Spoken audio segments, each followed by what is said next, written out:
A wave of good cheer made its way through Rex's army camp near Ankara. The Magister had announced that they would be making one final march to Rome. Some troops requested the right to go elsewhere, and were granted it. After all, very few of the men in this army were actually from Italia. However, most knew that the riches and glory on offer for a triumphant army in the great city were worth travelling any distance from home. The next morning, Rex summoned Galba to his tent and appointed him as interim consul in Severianus's place.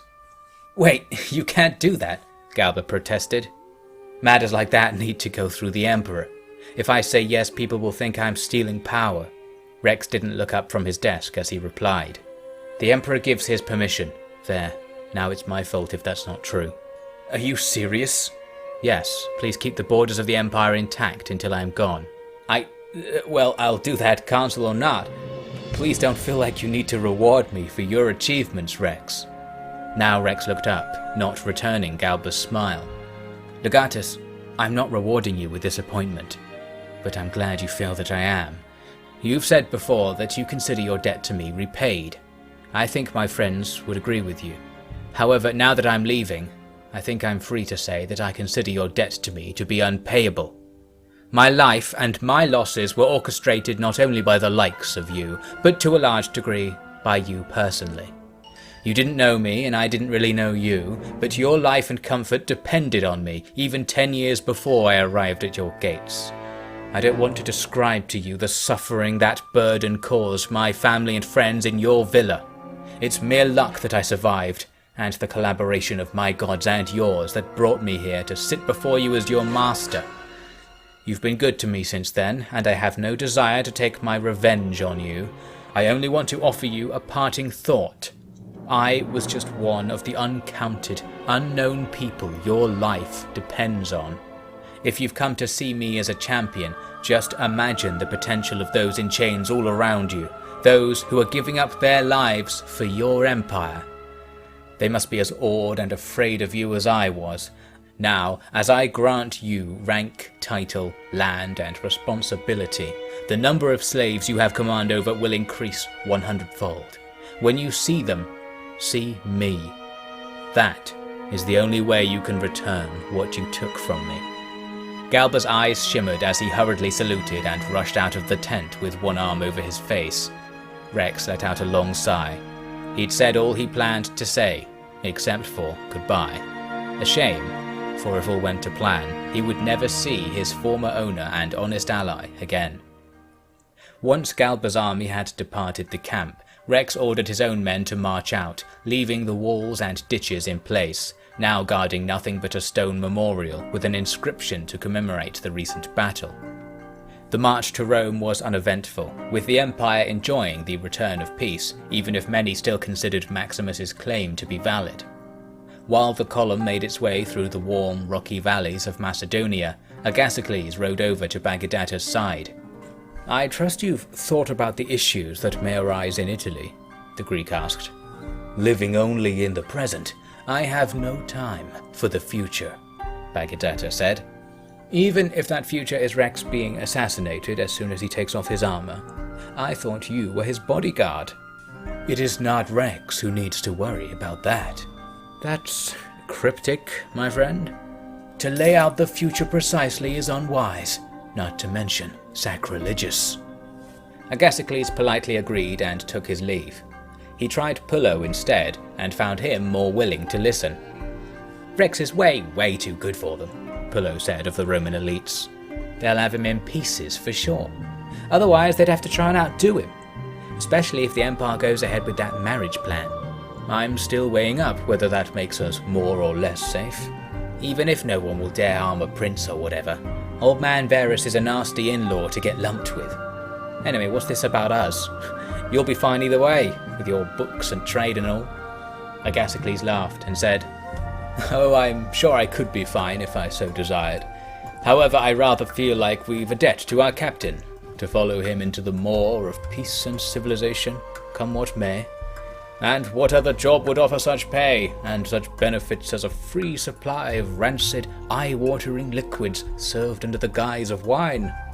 Besides, Oliver likes Rex, you know, and I'll not leave him behind. Sounds like I have to stay as well then, right? Puller replied with a grin. He agreed to keep a close eye on Rex, especially in Italia. Agasicles found Aethna already committed to such vigilance, assassins or not. "He's going to be in trouble if he gets involved with that family, don't you think?" she said. "I was just pondering that. Jelana is a two-edged sword, but I thought I'd ask you to make sure things go smoothly, no matter the situation. Oliver wants to work with you again, you know." "Are you hiring me as a spy?" "Counter-spy, really. But I would have to ensure Rex marries that girl." "If that's the way things go." "It won't be the way things go." "You seem certain of that. Is someone paying you already?" "Please, Agasicles, I would rather not be a hound for another foreigner." "Is Rex not foreign to you?" "No, I mean, that doesn't matter, does it?" "It was you that brought it up. Oliver will be pleased you keep your heart where your home is, you know." "Go away, please." With that, Agasicles complied, at least a little more confident Aethna had Rex's safety in mind. His final stop was Eadfrith, who was at Rex's side towards the front of the column. They were discussing news of enemy movements in Italia.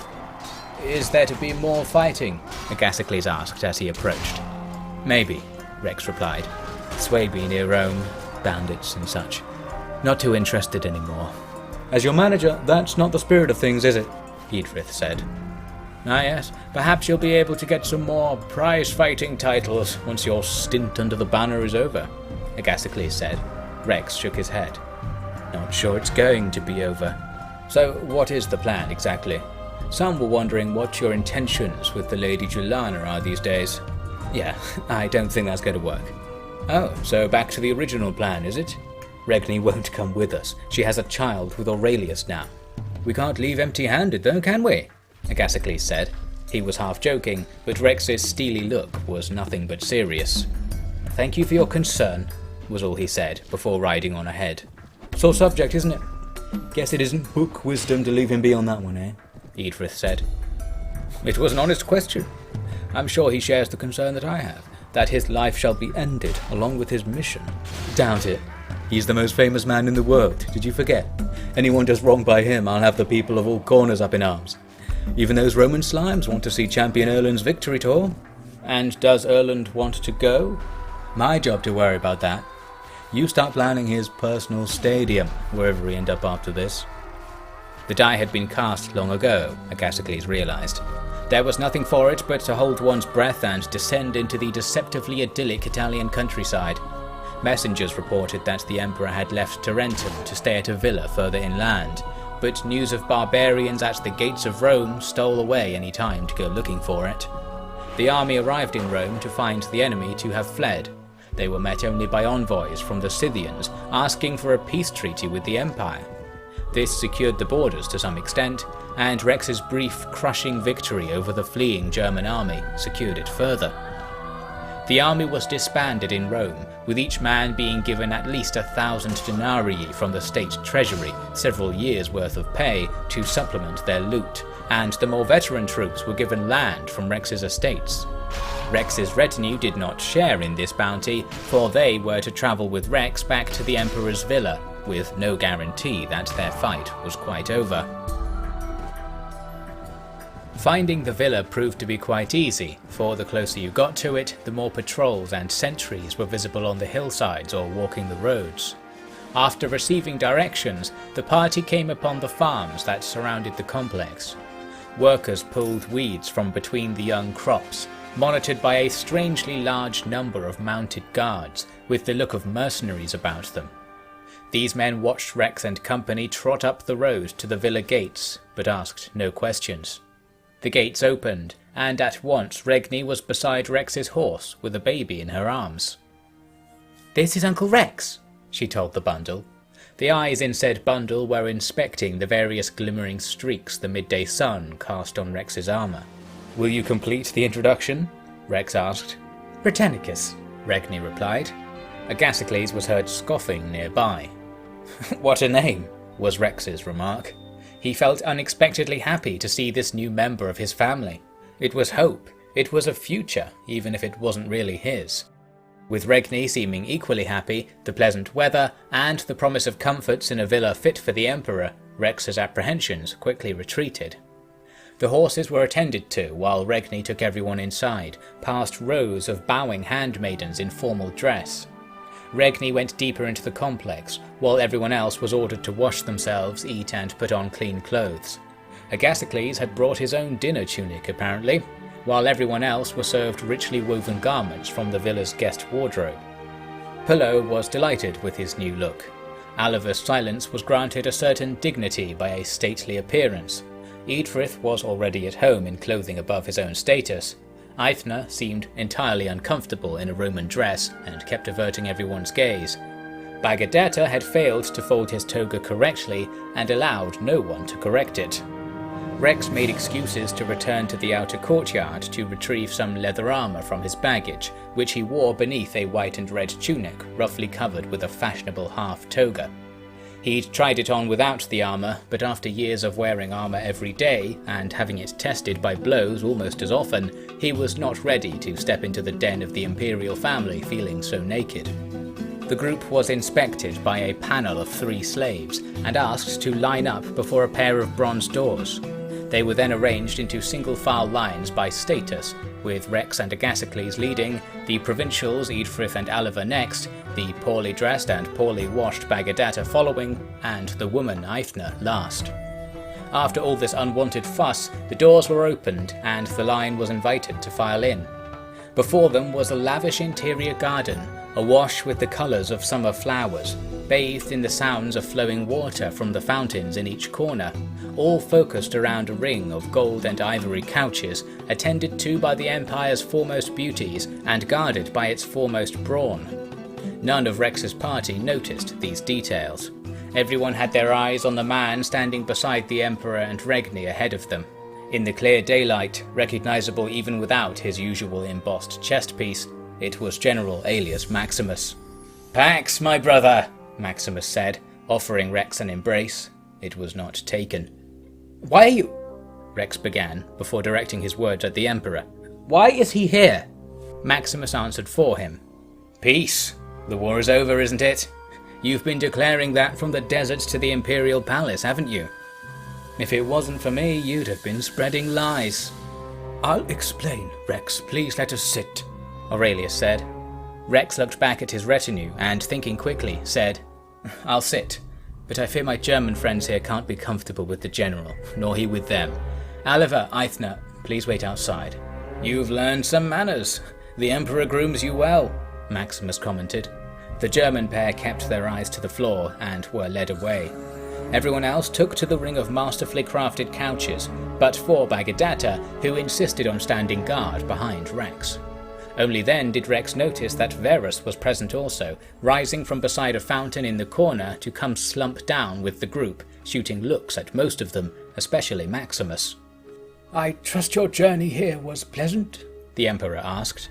When Rex didn't answer, Agasicles told the boring story of their recent visit to Rome and subsequent search for the villa.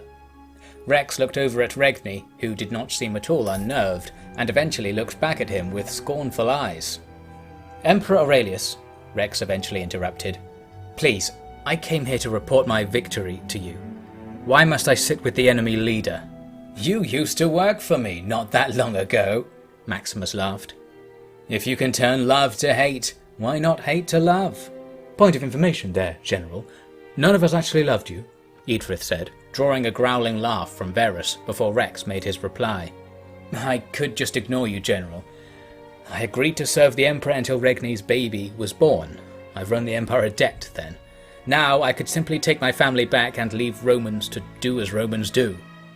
But," Rex raised his voice and addressed everyone, "I don't believe for one moment that this man renounces his claim or that Britannicus would be safe, given his father." Maximus waved his hand with a smile. "You've only just returned from war. Your head is in the wrong place. And foremost of all, you've yet to hear all the facts. Certain others have yet to hear them as well." With these final words he looked over to Aurelius, who wiped his face with a cloth before replying. "I wish to give our Magister some say in those facts. Rex, Aelius has been here for a week now, and we've spoken at length. We have come very close to an agreement to shut the door on matters."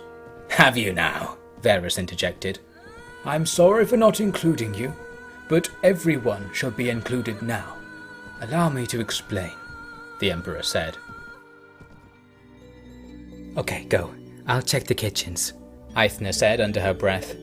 Aliver began a slow walk back to the outer courtyard, while she took a right turn into a corridor of yellow stones leading to the villa's huge kitchen. As she reached the door, she noticed 2 guards hidden in alcoves at the corridor's end. They were soon blocking her path with huge ultramarine battle shields. They were Praetorian officers. "Sorry, I am on an errand for the Magister," she said, head bowed. "This wing's off limits. Use the north kitchen if you must," a soldier said. Over their metalled shoulders, Aethna spied other soldiers directing the slaves into a cellar. Her hesitancy to leave earned her a shove backwards, after which she paced away at speed. She returned to the atrium, but before she could go outside to find Aliver, she was accosted by a tanned girl with a vibrant entourage. "I recognize you," the girl said. "You're Rex's wise woman." Now that she had spoken, Aethna recognized her as well. "Something like that, Lady Jelana. Sorry to bother you." She turned to leave, but Jelana offered to show her around. The entourage, filled with everything from lively-looking youths to learned old men, echoed the offer and swarmed around her. In this fashion, she was whisked away and given a detailed tour of the villa's artistic corners, library of scrolls, and the state-of-the-art water-pumping system. Jelana asked Aethna to report on whether there were such things in Germania at every turn, and when she replied that there was not, the entourage burst out in a theatrical show of sympathy for the poor foreigner. Sensing an opportunity amid the patronization, Aethna said to the group, "You know, I have heard that Italian wines are the finest the world has to offer, not like the strange fruit oils of my land. Please, will you all show me what those of taste consider the best?" The entourage cheered when Jelana agreed. The Praetorian guards tried to stop them all, but with stuttering affirmation they were forced to obey Jelana's orders. "Some of our guests haven't even had wine yet," she scolded them. "What's going on here?" "Just being prepared, my lady," a soldier said. Indeed, inside the kitchen there were goblets lined up on trays ready to be served. Soldiers were fiddling about with them, and the slaves from earlier were nowhere to be seen. If Aethna was suspicious now, an exchange between Jelana and one of the men pushed things into the realm of certainty. "Hey, mind if we take these?" she asked. "This poor woman's from Germania, dying to taste some real wine." As Jelana reached for the cup, a soldier frantically waved his arms. "Please, my lady, these are for the Emperor's toast. You must only drink them after he does." Aethna snatched a cup up and sniffed at the liquid surface. "Lady Jelana, I need a favour from you," she asked. "Please, don't drink it," the soldier was saying, as Jelana replied.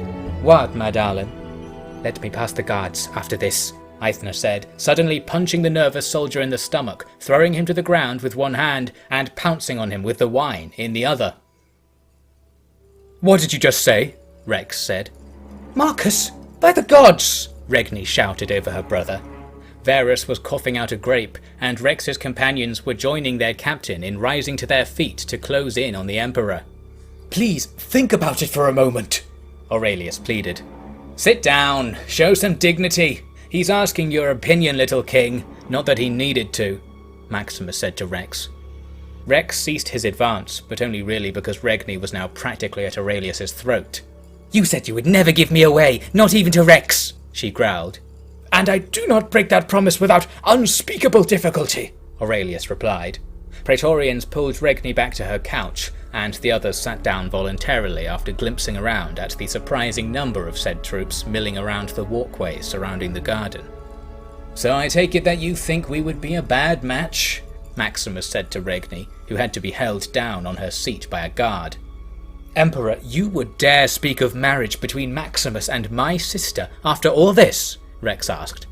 "If it is the price of worldwide peace, then it is no price at all. Our personal indignation makes no difference to that," the Emperor replied. "Peace? Is that going to bring peace?" "Of course it is," Maximus said. For with a woman like Regni, and the new son she would bring to my family, I would be a changed man. What use would I have for the throne, with a wife as brilliant as your noble sister, the Emperor's consort by some accounts? That is as close to the Principate as I need to go, to die without regret. Why are you still alive? Why is he still alive? Emperor, he should be executed for his crimes, not negotiated with. The others expressed their agreement, especially Regni. Rex, you have not killed every man who wishes this general to rule the Empire, Aurelius said, raising his voice. You cannot comprehend the mind of the Roman people. If I kill him, what new kind of vile oathbreaker would that make me? I could rightly be broken apart by 4 chariots for toying with such serious matters as royal succession, as the rule of the entire world. That's exactly what you're doing now, Regni called out. No, he's making everything right again. I'm a popular man, popular with the masses and the troops, Maximus claimed. Keep telling yourself that, General. I was in the 13th, and I volunteered to be your executioner right now, Pullo said, but this severely angered the guards, who closed in around the meeting. If any one of you kill me, the Emperor will be blamed. He'll have proven my cause right all along, and there will be more armies than ever marching to avenge me and depose this dying dynasty, Maximus said. Then that's what it's going to be, Regni shouted, shunting forwards out of the grasp of her guard and pulling from beneath her couch a hand-made axe. It's the only way, please, Aurelius pleaded, but Regni didn't take her eyes off a whitening Maximus. The rest of the guards piled in and started dragging Regni towards the main doors. Aurelius said nothing to dissuade them. Rex was about to go after them, but those doors burst open, and Gelana's colourful company rushed in. Behind them, Aethna was smashing a pursuing soldier over the head with a candlestick. Then she bounded out into the sunlight. The wine is poisoned! Maximus paid the troops off! He wanted to kill everyone here! She announced. Rex looked to Maximus, whose face said it all. Varus saw it too, and was the first to his feet. Maximus nearly rolled from the couch and tumbled into a sprint for the doors. A couple of the guards followed him, and those escorting Regni dropped her to join them. They easily caught up with the general, but they were not trying to apprehend him. They barged through Gelana's screaming party and rammed Aethna to one side as they made an escape. Damn that fiend! I never should have... the Emperor started, but quickly Regni was back on top of him with the axe back in her hands. You just sell me to him, after everything! She screamed. Rex snatched the axe from her hand. Regni, later! Emperor, give me the Praetorian laurel, I'll catch him, he said. Regni protested and squirmed as Rex dragged her away. In one hand he held the Emperor's band of intertwined emerald and gold beads, the symbol of authority over the Praetorian Guard. Regni, stay here and don't do anything until I'm back, Rex told his sister. Leave me here and I'll kill that traitor, Regni growled. Let's kill Maximus first, shall we? It was a perfectly acceptable compromise. Aethna, are you okay? Rex asked as he pulled his doctor up. Aliver's rallied men, Aethna wheezed, pointing out the doors. Gelana, look after her, Rex called out. No, Varus shouted from behind him. She's going back to her room, locking the door and waiting for me to clear this place of vermin. Then do it fast. Protect the Emperor, Rex said to him. You're not the Magister anymore, you know that, was Varus's reply. No time to argue that, so Rex ran for the outer courtyard with his 3 men in tow. Outside there was a hassle at the side gate, followed by dust rising from an old Greek cattle track as Maximus and 24 men rode away. Others were joining them from the fields around the villa. They were the mercenary types Rex had passed by that morning. Rex ordered that all of the guards not in the Emperor's personal company were to assemble in the large stable yard flanking the main road out of the villa. Strangely though, most of them were there already even before he was. They were lined up in good order and saluted Rex when he came into view. Aliver was at their head with a spear in his hand and Rex's armour laid out on the ground in front of him. Fine work, my man, Agasicles said. Aliver helped them into their armour while more guards appeared to join the marching party, reporting directly to Aliver rather than Rex. Rex looked to Agasicles for an explanation. Well connected, old dog, Aliver, eh? Nice to have Imperial agents in your ranks sometimes, he said. Said agent had even prepared fresh horses. Regni had never ridden a horse in her life, so she clambered up behind Rex as something resembling a small army set out to pursue Maximus, marching first along the main road, then turning east to join the network of trails into the hills. Within a few miles they had caught up with Maximus's rearguard. It was a ragtag band of sellswords with few Romans among them. Rex did not even have to give any orders for the Praetorian Guard to form ranks and advance on the rabble. The rabble moved away, and the guards followed, but not long after there were more bands of warriors appearing from all sides. In the crowd was a horseman in golden armour beneath a newly dyed purple banner. "The world will hear of how you, the Emperor's dogs, tried to assassinate me after the peace treaty was signed," Maximus called. "And these loyal heroes here will have your property for themselves once they take your heads. Attack!" Regni started shouting something back at him, but it was drowned out by the yelling and jeering of the soldiers. Fighting broke out to all sides as warriors charged the Praetorian square. Yet they found that those pretty ultramarine shields weren't just for show. With Rex directing the shifting shield walls, the guards held strong until sundown, killing countless attackers. As the crowds began to thin and some began to retreat, Rex took his retinue and a group of men to break through the mercenaries and continue the pursuit, leaving the bulk of his force behind to finish off the rebel horde. Eadfrith tracked Maximus east, leading the group of some 10 riders on an all-night run towards the coast. The sun had long since cleared the horizon before they laid eyes on Maximus again. His armour was gleaming in the sun like a beacon, leading Rex and crew towards a beach. Several ships were being pushed out to sea there. "Plan of attack?" Agasicles asked as they took a breather nearby. "Run in, kill his raiders, stop the ships. Regni, don't go off on your own." "Right, come on then," Rex said. They descended the steep cliffs on foot, raising alarms below. Some men were rushing to get the ships off the beach quicker, while others grabbed weapons to meet the attack. They were encouraged by the sight of a mere 10 tired troops, but Rex showed no sign of fatigue. He charged ahead of the rest, and whether by arrow, sword or shield, all who faced him were killed in the initial exchange of blows. However, even with the extreme speed of his advance, Maximus was away with several ships by the time Rex reached the water.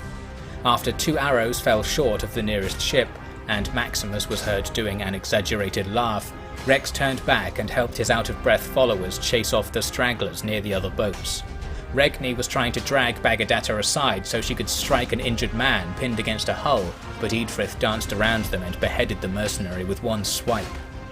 "We're going out there, aren't we?" Pillow said, dragging off his sweaty helmet. "Yes, you, get this one out," Rex said, pointing at a couple of the Praetorian soldiers and a nearby boat. "Agasicles, take the guys and burn all of Maximus's supplies. Watch out for any fighters cowering in the caves there. Regni, will you stay here?" No, you said I could kill Maximus." "I didn't. Just get on, we need to launch." "I'll see if there's any healthy wine here for your return," Agasicles said with a nod. Rex and Regni followed the 2 Praetorians down into the wash, and jumped aboard the small boat when the waves started pulling it out to sea. The men unfurled a ragged sail, and the wind took them speeding out towards the 3 larger craft creeping around the edge of the bay. This little boat was clearly meant for a larger crew. With just the 4 of them aboard and no cargo, they caught up to Maximus with the beach still in sight. The 2 soldiers probably assumed that they would only be negotiating, given their relative weakness, but they assumed wrong.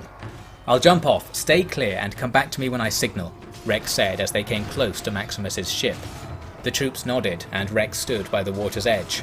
"I'm coming with you," Regni said, but Rex snapped around to glare at her. "This is real fighting, you'll be killed, guard the boat," he said. "So it's fine for you to do it?" "I've done this a lot, you have no armour." "So? The fact you don't know why that's a problem is proof enough that you should stay here. If you die, then why did I do all this anyway?" "Because you wanted to?" "I did all this to save you!" "And hey, maybe you really do need saving after all, right?" "Give that a break, you're not my master." The 2 men awkwardly witnessing this squabble cleared their throats and pointed ahead. Maximus was standing on the rail of his ship, gripping a rope and saying something over his shoulder. Crewmen appeared beside him and threw ropes over the side to let Rex aboard. "I take it you've seen the error of your ways, former Magister?" Maximus asked. Rex gave no reply and started climbing the rope. And now here you give yourself to me, like a crab entering a trap. I wonder if you've offended the Emperor enough for a royal ransom. I see you brought my bride-to-be as well. Oh, how she... Maximus was cut off by the need to duck a bucket thrown from below. I'll kill every man in Rome, and you first!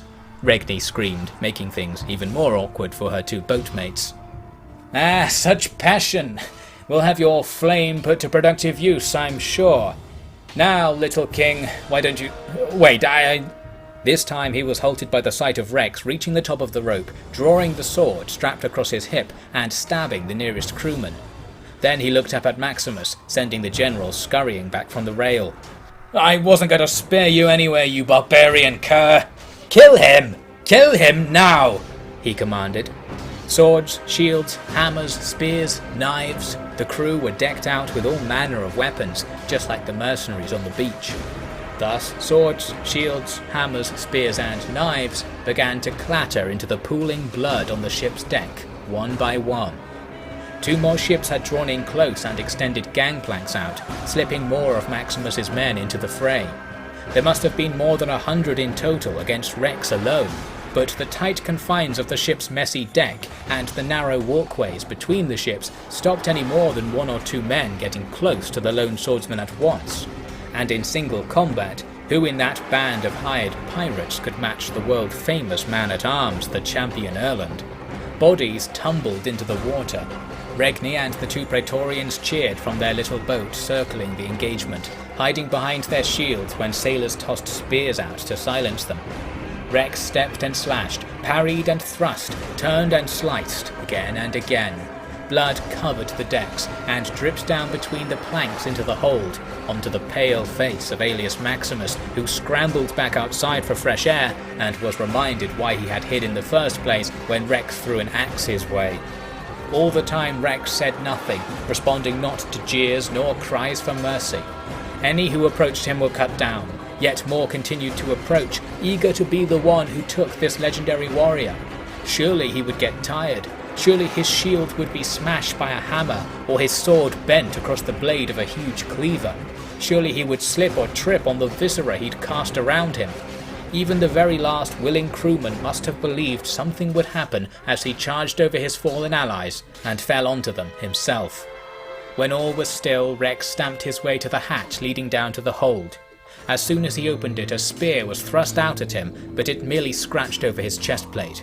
A second thrust was attempted, but Rex grabbed the shaft and dragged Maximus out onto the deck. Wait, Rex! Remember what I said! You'll ruin everything if you kill me! He spluttered. I remember, Rex replied. He leant down and confiscated Maximus's weapons. Now stand up and take that armor off. What are you going to do? Nothing, just take the armor off. My boat's on the way. Reassured by the apparent cessation of Rex's bloodlust, Maximus complied. Meanwhile, Regni and the troops tied their boat alongside the bigger ship and were clambering aboard. I'll submit to the Emperor's will. Peace, anything you need, Maximus said. That's kind of you, General. I think we shall indeed have peace, Rex said, looking over Maximus's shoulder. There he saw Regni leaping past corpses, axe in hand. She screamed as she drew close. Maximus turned and at once received the axe square into his chest. His last sight was Regni's snarling, smiling face. I think he surrendered, Regni, Rex said. So what? You were going to forgive him? No. You saw what happened, didn't you? The 2 Praetorians advancing behind Regni nodded. General Maximus was killed by the barbarian woman Regni Novante, the one rumoured to be behind the death of Commodus also, Rex said. Why are you saying that, Rex? Regni protested. Because you, Regni, should rightly be among the most wanted criminals in the Empire. Why? Because you killed... Why do you want me to be a criminal? You want me dead? I want you free, Rex said. He carried Maximus's body onto the boat, while the troops fired the ships. Rex was concerned Regni would kill those troops to purge the witnesses, but in fact she had become quite sick after taking in the scene on the ship's deck, and was lying in the boat with her hands over her face. They travelled from one column of smoke to another. Maximus's beachside hideout had been destroyed by Rex's waiting companions. As the boat glided towards the beach, the rest of the Praetorians emerged on the bluffs above, with the bound remnant of Maximus's mercenary army in tow. Altogether they marched back to the villa, with Regni barely conscious at Rex's back. While Rex's companions were quick to lump congratulations on him, Rex wasn't ready to relax quite yet. There was still plenty of risk that things wouldn't work out. When they approached the villa and saw the gates hanging open with corpses beyond them, his stomach sank. The force rushed forward with weapons ready, but the place seemed deserted. Bodies of Maximus's soldiers, Praetorian guards and household staff were dotted here and there around the complex. The wounded were taken to the outer courtyard by the troops, while Rex and company searched for the Emperor. There were plenty of bodies in the garden where they had met, but not his, nor that of Verus. Towards the back of the complex was a door that wouldn't open. When Rex asked if anyone was inside, there was a scraping sound, muffled voices, and then the bloodied face of Verus, sword in hand. "You're too late," he immediately said.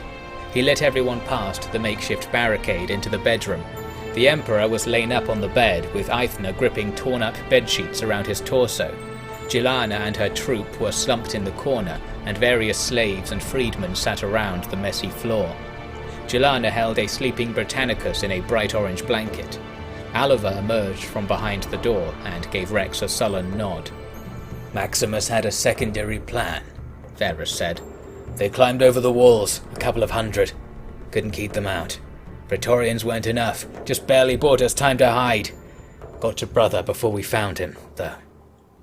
Rex rushed over to see Aurelius. Aethna was applying treatment still, but the Emperor wasn't breathing, and the bed was soaked in blood. Aethna herself was bleeding from a cut across her neck bone from shoulder to shoulder. When Rex put a hand on her arm, she looked at him with watery eyes. "You're okay," she said. "Not yet," he replied. "He's gone. Let's see to you." Rex didn't dare feel emotion right there. What this meant for his plan and for the Empire as a whole was too much to consider in the aftermath of all those battles. "I trust you had more success?" Verus asked. "Maximus is dead. Should have brought him in alive. Regni killed him." "Regni? And now she must be banished from the Empire, with me," Rex said, looking Verus straight in the eyes. Verus wiped his hands over his face and looked around the room. "I understand. By the gods, you know, I just realized what this means. I shall have to be Emperor. I'd thought about it before, but now He trailed off. Everyone stood around in silence, most looking over at motionless Aurelius. Rex helped Aethna remove her broken armor and bandage the cut beneath. It seemed for a moment like she lost consciousness, but she had simply fallen asleep. Eventually Verus took Rex out into the corridor. "I suppose this works for you, doesn't it?" Verus said. "Regni can't stay here, you're quite right, and there's no Marcus to insist otherwise. You must expect me to be happy about that too. But this succession will open up old wounds, just barely sealed. I was thinking that there is another way to patch this up. You've done the Empire a service, Rex. I think I'd like to make a trade, of sorts, for the head of the rebel Maximus. You are more than entitled to take Gilana's hand." "I can't stay," Rex quickly shot back. A gut reaction, but in truth the offer was far from unfavourable. "The Empire could be in trouble, getting me at the helm again. You'd be a perfect prince consort. Why be light about it? You'd be the heir apparent." "Please, Lord, say nothing else. I need some time to think about it." "Take it. The offer's open. No one decent for Gilana's shown their head in a long time. And she's in favour, for what that's worth." Rex nodded and politely took his leave. That was a bit too much of an offer to receive in present circumstances. The Praetorian troops were set to work tidying up the villa, and word was sent to Tarentum, and indeed to Rome. Rex awoke the next morning after a disturbed sleep, and went back out into the garden. His companions were taking breakfast there, along with a few tired-looking freedmen. "Boss, we've saved you some," Pillow called with a wave. Rex sat and tore up some of the soft bread. "Verus came around this morning, told us to twist your ear on a certain matter. Something about becoming his heir," Agasicles said with a mocking expression. "Yeah, thanks for letting me know." Are you just going to let that offer pass you by?" Eadfrith asked. "I know you've got places to be, but surely it's worth a brief stint as the biggest prince in the world?" You'd even be able to pardon Regni for her crimes. Varus announced that she would be exiled at noon today. Only you can change her fate now, Bagadatta said. So, what you're saying is you don't understand what Rex is doing, Agasicles said. Regni's a career noblewoman, and as it happens, a career killer. I think our captain considers that a mistake on her part. If she is blamed for Maximus's death and punished for it, not only will this lift rebellious pressure from the dynasty, but she will be forced to, well, go with us, I suppose. Go where? To the Imperial Palace? Eadfrith asked. Rex shook his head. Sounds like we need to be ready to leave by noon then. Aithna, you okay? Aithna nodded. She was ill from her wounds, but still walking about.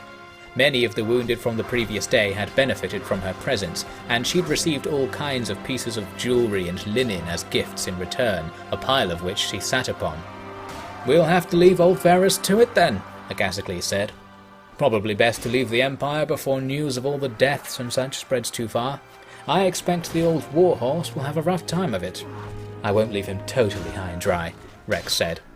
While the party prepared to leave, he had a scribe in the villa write up a formal contract with two unusual guarantees.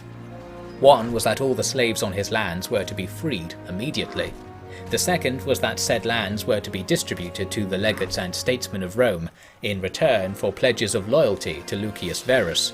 He secretly placed the contract in Verus's baggage cart and went to say his goodbyes to the man himself. Good luck, Emperor, Rex said with a bow. Verus pulled him upright, then bowed himself. You might just have saved the Empire, Rex. Hard to tell yet. But if you have, then we might be able to convince people. Your Majesty, this can only end once my family is gone. People have been saying it the whole time. No me, and no Regni. Rome will be Roman again, and no one's a better Roman than you. After all your efforts, you won't even stay for Jelana. Well, Rex noticed Jelana had walked up behind him. Don't be scared, little king. I won't let anyone kill you or nothing, she said. I don't hear that very often, Rex laughed. But his mind was made up, as it had been when he first set out of another distant villa 3 years prior. Promising to visit as often as he could, he said his goodbyes. Outside the villa, his companions had assembled a small baggage train to hold the recent battle loot and Aithna's new fortune in luxury goods. As Rex approached, Regni stormed over to him. Where are we going to go? They're exiling me, she complained. We're going home, Rex said. Not talking about Caledonia, are you? Where you are currently also exiled from after that business with the money? Agasicles pointed out. When I return with 3 times that sum, we'll see if their minds are changed, Rex said. So be it. I'll add a stop at the treasury in Rome on the itinerary. Are you really suggesting we go up to those dreary old crags at the world's edge? Eadfrith asked. I'll go, Aithna volunteered. Yes, there's all sorts of work needs doing up there, and sounds like Rex is going to make them rich, so I'd best stick around with you lot, eh? Agasicles said. Aliver was of course also spoken for with this. I've still got a job, don't I? Pillow said. Sure, Rex shrugged, and that was Pillow taken care of. Is this like a cushy retirement arrangement? Are we just going to be sitting around in your freezing farm or something? Eadfrith asked. There'll be all the trips to distant tourneys you could want. Might even go myself, in disguise perhaps, Rex said. Well then, better than doing that on my lonesome, isn't it? Oh, don't look at me like that, I wasn't going to leave you. Think I've got something better going on. Let's just get a move on, I say. Then this will have to be goodbye, Bagadatta announced. I still need a bodyguard, and a master of weapons and words, Rex said. Yet your hero's journey is over, and I have a debt not just to you, but the people of all the world, to find and nurture the next hero, and the next, and to spread the protection of the Eagle Order, so that justice may one day reign above any emperor or king. Oh, I see. Well, you know, I was thinking of building myself a fort to live in up there, and Caledonia is famed for its warriors. Could it be that you are the man to lift up more heroes from our tribes, just as you surely did for me? Rex said. With a flashed grin and a one-eyed wink, Bagadatta leapt aboard a cart and pointed his spear out at the road. Then let us go! History will not wait, he shouted. drawing an awkward cheer from the rest of the party. Now there was only one traveller left to convince. "Regni, are you ready?" "Must be, I guess." "Are you okay?" "Sure. You don't feel sad about the Emperor?" "Oh yeah," Regni said, apparently reminded of that little upset. It was a very little upset indeed for her, clearly. "So you'll come home with me?" "Yes, fine. You really pulled my bloody arm on this one, didn't you? Anything to get me down to your level," Regni ranted as she jumped up to sit with Aithna on the back of the cart, Britannicus in her arms. "Yeah, something like that," Rex said. And with all that, the party began their long journey. They were accompanied by some praetorians on the way to Rome, where they were met by quite a crowd, and then followed almost all of the way out of Italia by an army of Rex's veterans. An honour guard was provided by Lunius Maximus of Massilia for their passage through Gaul. Among their number, a certain tavern girl who jumped up and kissed Rex when she arrived. Ships were prepared for the rocky crossing to Britannia, and there they were joined by troops from Londinium, including Briton auxiliaries riding chariots. At the border with the Caledonian coalition, their escort switched to a party of warriors under Lord Vist, who was initially gearing up to fight Rex and company until the huge train of Roman gold Rex had brought with him worked its magic. They were welcomed into Benatia as if they were a triumphant army, and Regni in particular was fussed over like a queen, a symbol of the old Rex they had almost forgotten, returning with his promises fulfilled. Chief Corbett was happy to grant Rex all the lands he had once owned, but he asked only for the Navante territory in the west. It was granted without hesitation, and Rex moved his party there to begin building himself a manor outside of his parents' home village. News from the Roman Empire couldn't reach a backwater like that, and nor did Rex go looking for any. One day, while standing over the memorials to his parents he had erected on a nearby hill, Rex was joined by Regni and his friends. "This is where your grandmother and grandfather live," Regni was explaining to the baby. "They're going to be very proud of you one day, once we take you back to that silly empire and claim your birthright." Everyone looked at her, and Rex felt a bolt through his stomach. "You're not really going to," he said. "It's not up to you, is it?" Regni replied, smiling and wandering off with Britannicus. Rex turned about to face everyone. "Well, you think I should go back and become emperor before she causes a mess?" he said. The group cheered, drawing a scowl over the shoulder of a departing Regni. "Maybe next year," Rex added with a shrug. He joined his friends in a stroll across the hilltop, working up an appetite for Eadfrith's birthday dinner. Maybe he couldn't stay out of Rome's sight forever, but while he was there, in the nearest thing he had to a homeland, with the nearest thing he had to a family, Roman Rex, the little king, the champion, the outlander, the magister, was living his life to its finest, finally free, and thus the spirits of his parents could be at rest. Of course, they still kept one eye open, for their grandson Britannicus was to be no mere Navante villager either.